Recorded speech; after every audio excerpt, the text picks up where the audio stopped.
우연찮게 음, 일곱 교회 설교를 하기 시작하면서 튀르키예에 지진이 일어났어요.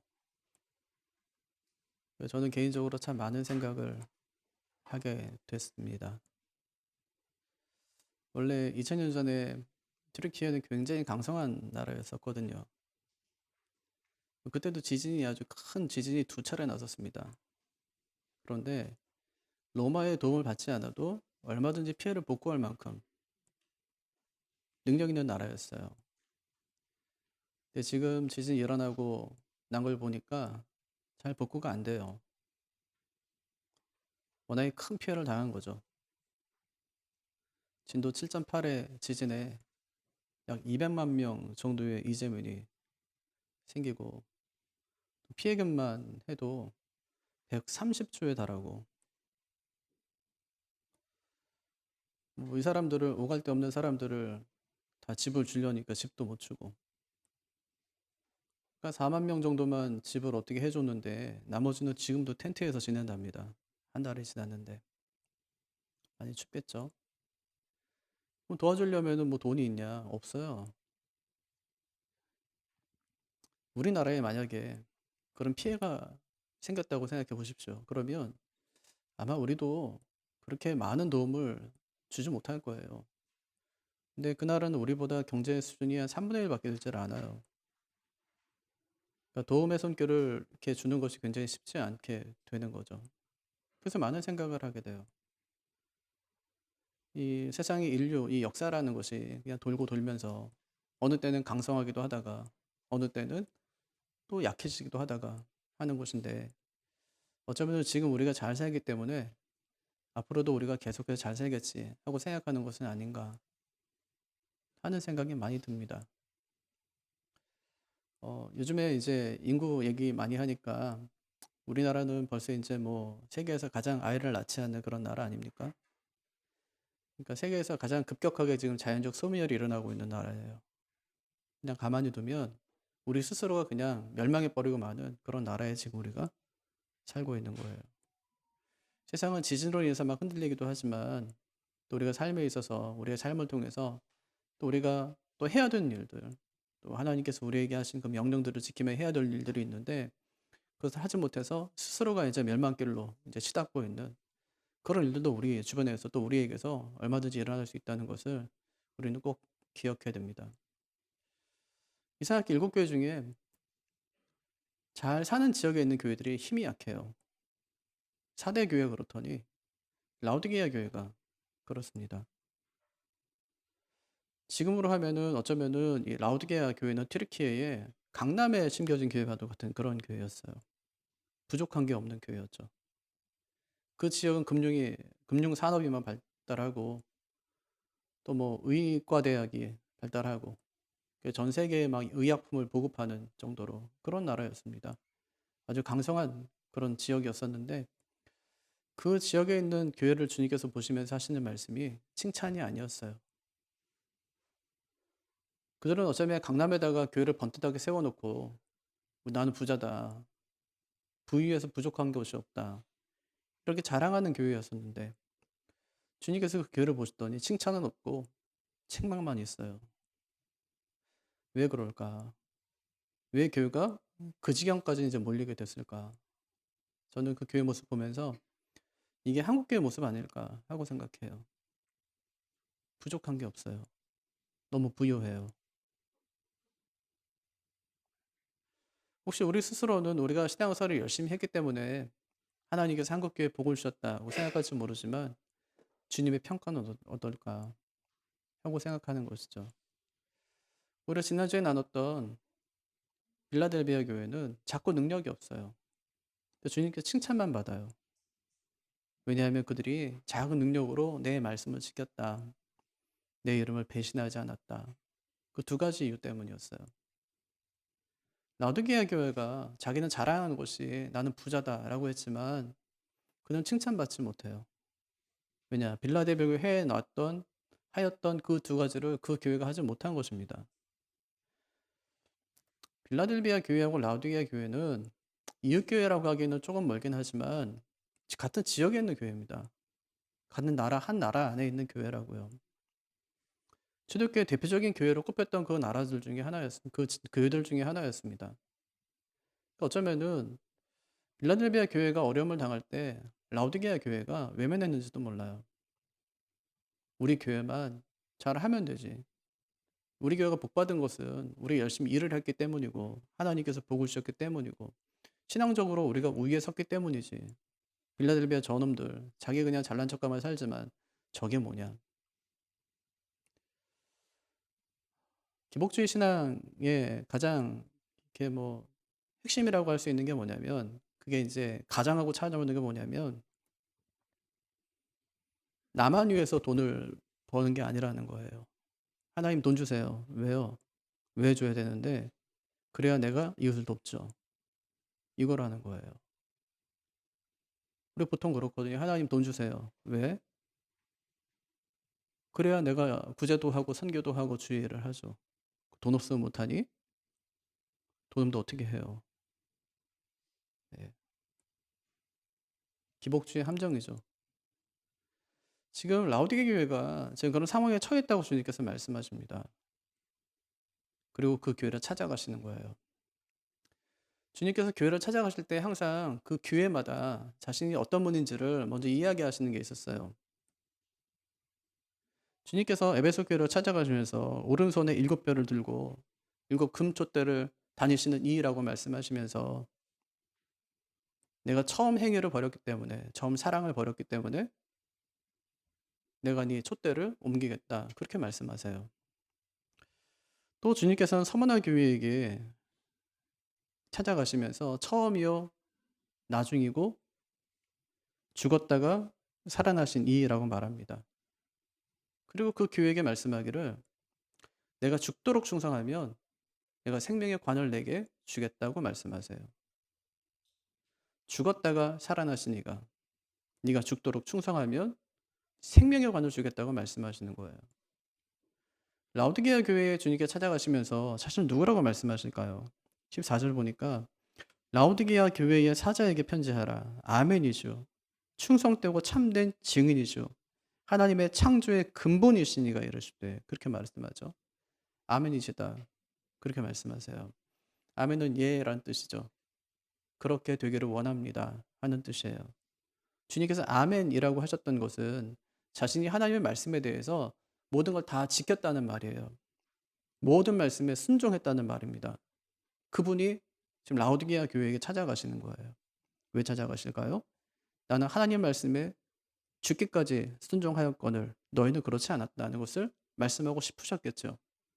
그래서 나는 아멘이다. 그렇게 말씀하세요. 두 번째는 참되고 충성된 증인이다. 그렇게 말씀하십니다. 주님이 하나님의 말씀을 신실하게 있는 그대로 증거한 자다. 그런 뜻입니다. 이 말은요, 주님께서 타협하지 않으셨다는 뜻이에요. 신앙적인 타협하지 않았다는 말입니다. 세 번째는 하나님의 창조의 근본이다. 그렇게 말씀하십니다. 창조의 근본이라는 말은 뭘까요? 창조자라는 말이에요. 창조자라는 말은 뭘까요? 교회를 새롭게 할 수 있다는 뜻이 되겠죠. 예수님께서 하나님의 말씀에 온전히 순종하신 분이세요. 예수님께서는 충성되고 참된 증인이셨어요. 다른 거 타협하지 않으셨어요. 그분이 말씀하세요. 그분께서 오늘 말씀하시기를 너희가 만약 하나님 말씀에 순종하고 증인의 사명을 감당한다면 내가 창조주로서 너희 교회를 새롭게 하겠다. 고 주님께서 그 교회에게 말씀하시는 것입니다. 주님께서 그들을 책망부터 하세요. 책망한 이유가 뭘까요? 15절부터 보니까 교회가 교회답지 못한 겁니다. 15절 보세요. 내가 내 행위를 아노니 내가 차지도 아니하고 뜨겁지도 아니하도다. 내가 차든지 뜨겁든지 하기를 원하노라. 주님께서 뭘 책망하시냐면 미지근한 신앙을 책망하십니다. 차든지 뜨겁든지 둘 중에 하나를 하라고 주님께서 말씀하세요. 이게 뭘 말할까요? 우리는 영적인 온도라고 생각해요. 이게 두 가지 관점이 있는데 하나가 전통적인 관점인데 전통적인 관점에서는 영적인 온도라고 생각합니다. 또 좀 이상하잖아요. 영적인 온도라고 하면 차가운 것보다는 미지근한 게 훨씬 더 나을 텐데 왜 예수님께서 미지근한 신앙을 가진 사람에게 차든지라고 말씀하실까요? 그것마저 시켜버리라는 말씀일까요? 그렇게 생각하니까 이 말씀이 이해가 되질 않아요. 이것은 일종의 은유입니다. 은유. 그러니까 차든지 뜨겁든지 하라는 말씀은 실제로 그렇게 되라는 말씀이 아니라 신앙에 있어서 분명한 입장을 취하라는 거예요. 분명한 입장을 취하라. 우유부단한 신앙을 지적하고 계신 것입니다. 또 하나 있어요. 이 지역적인 관점인데 라오디게아는 히에라폴리스하고 골로새 사이에 있었습니다. 우리가 뭐 도시가 큰 도시가 형성되려면 물이 있어야 되잖아요. 근데 그 지역은 물이 없어요. 근데 히에라폴리스에는 약용으로 사용되는 뜨거운 물이 나오는 곳이었습니다. 골로새는요, 아주 차고 아주 신선한 깨끗한 물이 있는 곳이었습니다. 라오디게아는 물이 없어요. 그래서 약 10km 정도 떨어진 데니즐리라는 도시로부터 미네랄 성분이 있는 아주 뜨거운 물을 돌로 된 파이프로 연결해서 물을 받아 공급받았던 곳입니다. 근데 문제는 뭐냐면 물이 오면서 미지근해지는 거예요. 그리고 그것을 마시면 구토를 막 일으켰습니다. 그러니까 물이 없는 게 아니에요. 마실 물이 없다는 겁니다. 지금 주님께서는 너희의 영적 온도가 낮다는 것을 질책하는 것이 아닙니다. 너희가 교회 일을 하지 않는구나 하고 책망하시는 것이 아닙니다. 믿든지 안 믿든지 둘 중에 하나를 해야 하는데 믿는 것도 아니고 안 믿는 것도 아니니 하나님 앞에서 분명한 태도를 취하라는 것입니다. 교회에게 말씀하세요. 돈이냐 나냐, 황제냐 나냐, 둘 중에 하나를 분명히 택하라는 겁니다. 주님께서는 일하지 않는 그들을 책망하신 것이 아니라 신앙이 없는 그들을 책망하신 것입니다. 그래서 어떻게 하겠다고 주님께서 말씀하시죠? 16절 내가 이같이 미지근하여 뜨겁지도 아니하고 차지도 아니하니 내 입에서 너를 토하여 버리리라. 왜 책망합니까? 교회가 교회답지 못한 거예요. 교회가 교회답지 못한 거예요. 그 모습이 17절입니다. 내가 말하기를 나는 부자라 부유하여 부족한 것이 없다 하나. 이것이 그들의 영적인 상태였습니다. 딱 한국교회 모습이죠. 가끔 기도원을 가면 목사님들이 와서 그래요. 예수를 3년 이상 믿었는데 부자가 못 됐으면 잘못 믿은 것이다. 신경질이 나요. 예수를 3년 이상 믿었는데 부자가 못 됐으면 잘못 믿은 것이다. 예수 믿고 부자 되세요. 뭐 그럴 수 있어요. 예수 믿으면 부자 될 수 있어요. 그런데 안 믿어도 부자는 될 수 있어요. 예수 믿는다고 다 부자 되는 것은 아니에요. 하나님은 자기 백성들에게 평생 먹고 쓸 수 있는 것을 주시지 않으세요. 일용할 만나를 주세요. 신약에서 주님께서는 일용할 양식을 구하라 이렇게 말씀하세요. 그것이 아니라 더 큰 것을 구하는 것은 그것은 이방인들이 구하는 것이다. 그렇게 말씀하세요. 라우디게아 성도들이 지금 돈 많은 거 자랑합니다. 아마 돈 많은 것만 자랑하진 않았을 거예요. 신앙 자랑도 했을 겁니다. 우리도 가끔 저 사람은 하나님 앞에서 뭘 어떻게 했길래 하나님께서 저렇게 복을 주시나 하고 생각하는 사람들이 있습니다. 근데 성경을 보면 그 사람이 뭘 했기 때문에 하나님께서 복을 주시는 것이 절대로 아니에요. 아니, 목사님 욥 있잖아요. 욥이 뭘 했기 때문에 하나님께서 그에게 막 복을 주시고 그런 걸까요? 10명의 자녀가 죽었어요. 하나님께서 10명의 자녀를 또 주세요. 복일까요? 10명의 자녀가 하루아침에 죽었어요. 근데 하나님께서 다시 10명의 자녀를 주세요. 그럼 됐어요? 지금 내 아이가 죽었어요. 그리고 하나님이 또 다른 아이를 나에게 주셨어요. 그럼 됐어요? 아니요. 그건 엄청난 고통이에요. 그건 복이 아니라고요. 10명의 자녀를 잃었기 때문에 또 다른 10명의 자녀를 준다는 것은 그건 복이 아니에요. 엄청난 고통이죠. 욥이 복을 받은 것도 그가 고난을 잘 견뎠기 때문이 아닙니다. 그러니까 1년 가까이 친구들과 논쟁하거든요. 내가 지금 고난당하는 건 내 죄 때문이 아니다. 그런 얘기예요. 그 이야기 때문에 1년 동안 계속 논쟁을 해요. 나중에 하나님이 나타납니다. 욥에게 딱 한마디 하시죠. 욥아, 너는 내가 누군지 아니?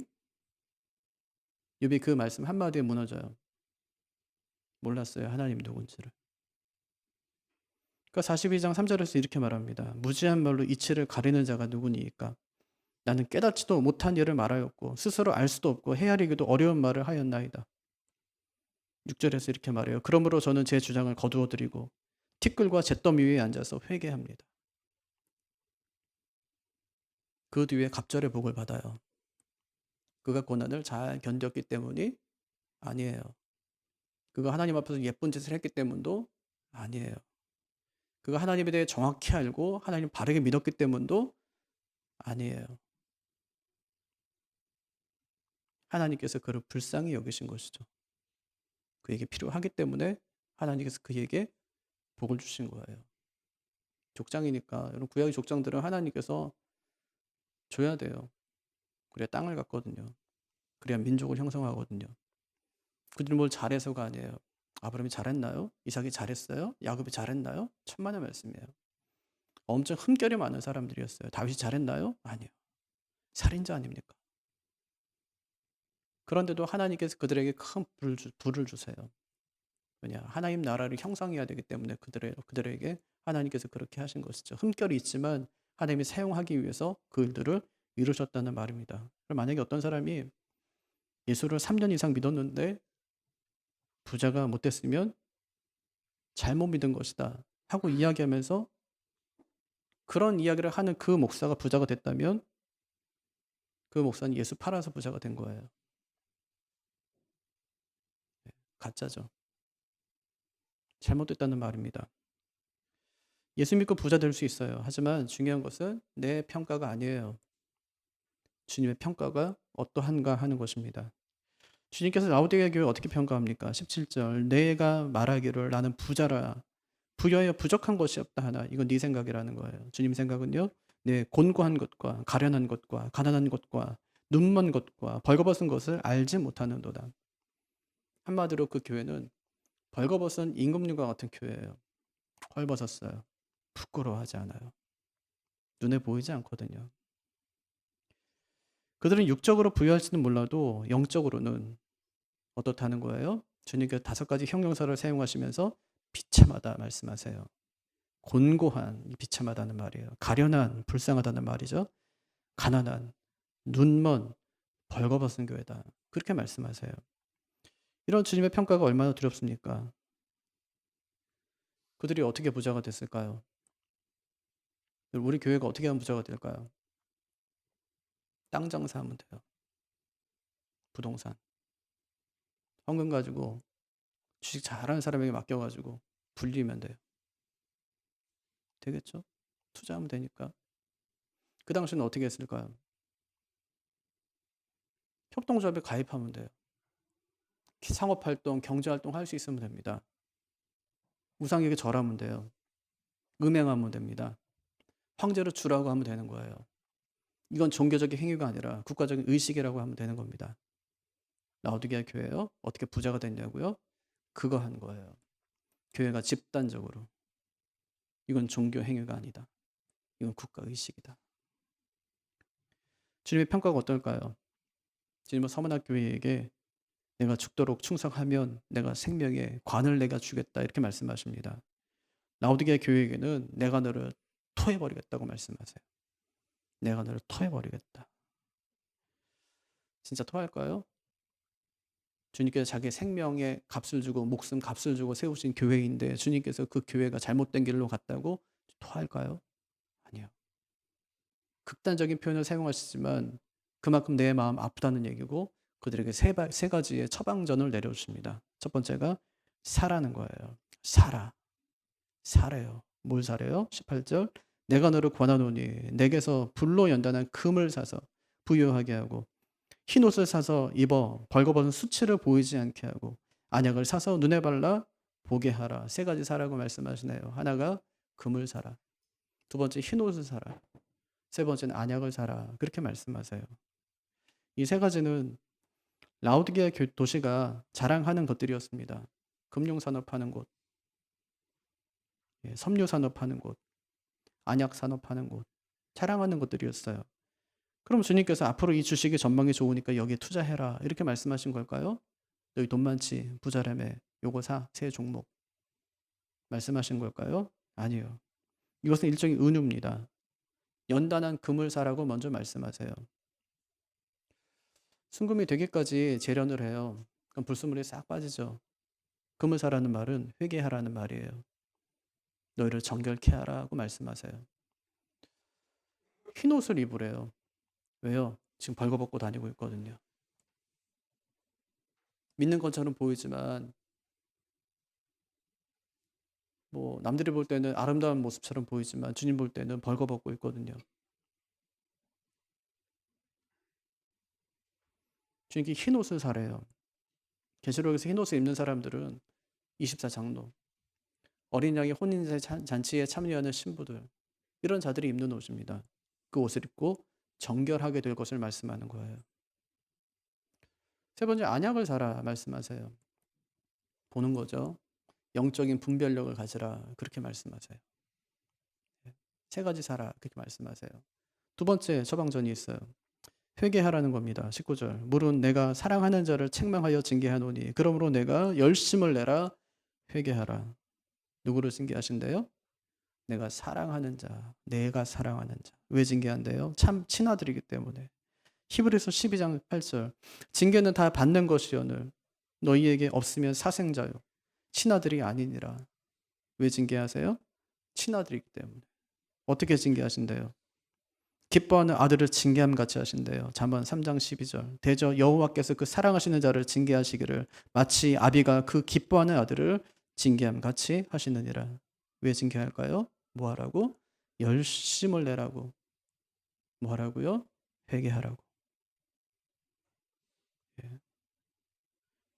그게 내가 열심을 내라, 회개하라는 말씀이에요. 열심을 내라는 말은 미지근한 신앙생활 집어치우고 차든지 덮든지 하라는 거예요. 하려면 하고 말려면 말고 믿으려면 믿고 아무리 그 믿지 말고 말씀하시는 겁니다. 황제도 섬기고 주님도 섬기지 말고 믿으려면 확실하게 믿을 것을 그 교회에게 말씀하시는 것이죠. 회개는 마찬가지예요. 회개는 후회가 아닙니다. 반성도 아니에요. 단순히 생각을 바꾸는 것이 아닙니다. 잘못된 자리에서 돌이키는 것입니다. 주님께서는 미지근한 신앙에서 돌이키라고 말씀하세요. 한마디로 말하면 뜨거운 물기를 내라는 겁니다. 미지근한 물은 뜨거운 물에다가 찬물을 섞는 게 아니에요. 미지근한 물은 뜨거운 물이 식는 거예요. 그래서 미지근한 물이 돼요. 가만히 두면 미지근한 물이 됩니다. 팔팔 끓는 물도요. 몇 분만 가만히 두면 그냥 미지근한 물이 돼요. 여러분, 우리 신앙이 왜 미지근해졌을까요? 무슨 문제 때문이 아니에요. 내 신앙을 가만히 두니까 그냥 미지근해지는 겁니다. 그래서 주님께서 말씀하세요. 열심을 내라. 회개해라. 회개해라. 그래서 회개하라는 말은 부정과거 명령형. 과거에 단 한 번 있었던 거예요. 회개했어요. 열심을 내라는 말은 현재 명령이요. 계속해서 열심을 내며 살아가라는 말이에요. 신앙적인 행위를 계속해 가라는 말입니다. 그럼 만약에 미지근한 신앙 때문에 고민하는 분들이 있다면 오늘 말씀 꼭 붙드시기를 바랍니다. 주님께서 그분들에게 열심을 내라, 회개하라고 말씀하십니다. 뜨겁게 되는 비결은 다른 데 있는 것이 아니에요. 열심을 내고 회개하면 미지근한 신앙이 뜨거운 신앙으로 변화되는 겁니다. 내 신앙을 한번 잘 돌아보십시오. 얼주가 있잖아요. 얼주가. 얼어 죽어도 아이스 아메리카노. 추워도 계속 그것 마시면서. 신앙은 점검을 안 해요. 우리 애들도요. 미지근한 물은 절대 안 마셔요. 겨울에도 계속 냉수예요. 냉수. 네. 하나님의 마음을 얼음 냉수처럼 시원하게 해드리는 사람은 믿는 둥 마는 둥 하는 사람이 아니라 목숨 걸고 생명 걸고 인생 걸고 믿는 사람입니다. 그런 사람이 뜨거운 물기를 내는 성도고 그런 교회가 뜨거운 물기를 내는 교회입니다. 주님께 라오디게아 교회에게 결단을 요구하세요. 어떤 결단일까요? 세 번째, 문을 열라는 거예요. 문을 열라. 20절.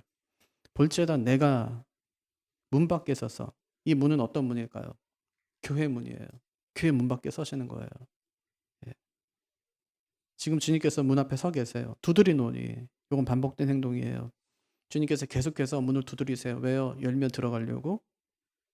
누구든지 내 음성을 듣고 문을 열면 내가 그에게로 들어가 그와 더불어 먹고 그는 나와 더불어 먹으리라. 아가서 5장 2절에 나오는 말씀이죠. 신랑이 밤늦게까지 일하다가 왔어요. 밖에서 문을 두드려요. 그 소리가 들려요. 거기서 이제 신랑이 얘기하는 거예요. 나의 누이, 나의 사랑, 나의 비둘기, 나의 완전한 자야. 문을 열어다오. 내 머린 이슬이, 내 머리털에는 밤이슬이 가득하다 하는구나. 오랫동안 기다렸다는 거예요. 계속해서 문을 두드려요. 나의 사랑, 나의 비둘기야. 이러면서 계속 문을 두드려요. 신부가 그 안에서 들어요. 나가기가 귀찮아요. 그래서 안 나가요. 아가서에 나오는 신부는 안 나가요. 나중에 생각했어요. 아, 그래도 저렇게 왔으니까 나가야 되겠구나. 몸단장을 다시 하고 나갔더니 신랑이 없었어요. 때가 있다는 말이에요. 회개에도 때가 있다. 열심을 내는데도 때가 있다고 말씀하시는 거예요. 주님께서 계속해서 문을 두드리진 않아요. 언젠가 주님께서 재림하신 날이 오면 그때 이제 됐다, 이제 끝이다 하고 하실 날이 분명히 있을 겁니다.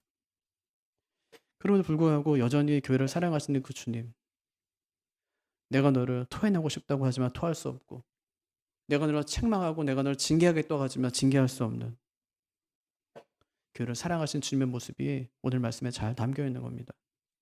주님께서는 빌라델비아 교회 앞에 열린 문을 두세요. 작은 능력을 가지고도 내가 주님의 말씀을 지키고 주님의 이름을 배반하지 않았구나. 열린 문을 두세요. 천국으로 들어가는 활짝 열린 문을 두세요. 하지만 그 문은 그 교회 앞에만 두는 것이 아닙니다. 라오디게아 교회 앞에도 그 문을 두세요. 주님은 자신을 이렇게 은유적으로 표현해서 많은 말씀을 하셨는데 자기를 문이다 그렇게 말씀하셨어요. 나는 문이다 그렇게요. 요한복음 10장 9절 내가 문이니 누구든지 나로 말미암아 들어가면 구원을 받고 또는 들어가며 나오며 꼴을 얻으리라. 주님께서는 빌라델비아 교회처럼 주님 앞에 칭찬듣는 교회 앞에만 열린 문을 두신 것이 아니라 라오디게아 교회 앞에는 자기가 직접 가서 계세요. 자기가 직접 가서 계세요. 그리고 문을 두드리세요.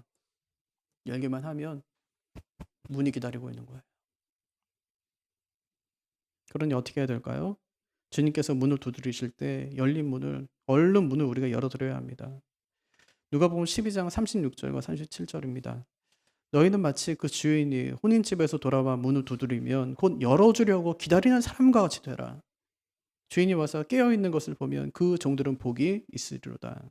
어떤 사람 되어야 될까요?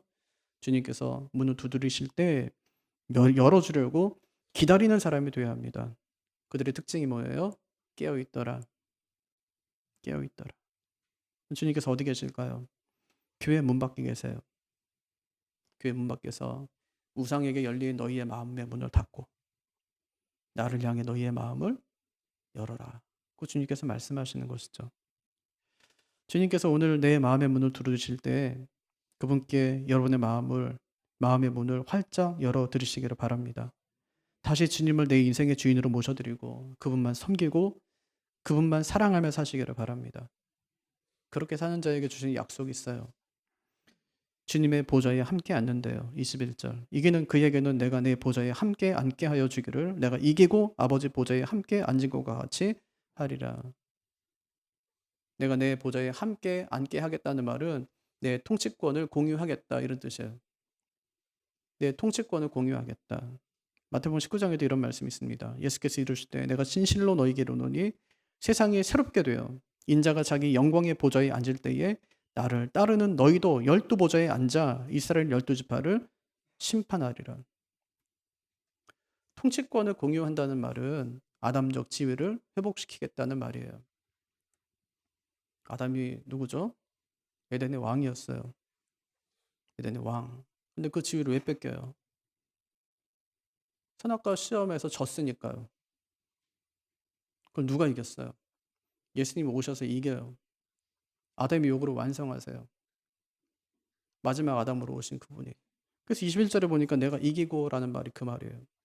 아담은 졌지만 나는 이겼어요. 이겨서 뭐 어떻게 하겠다는 거예요.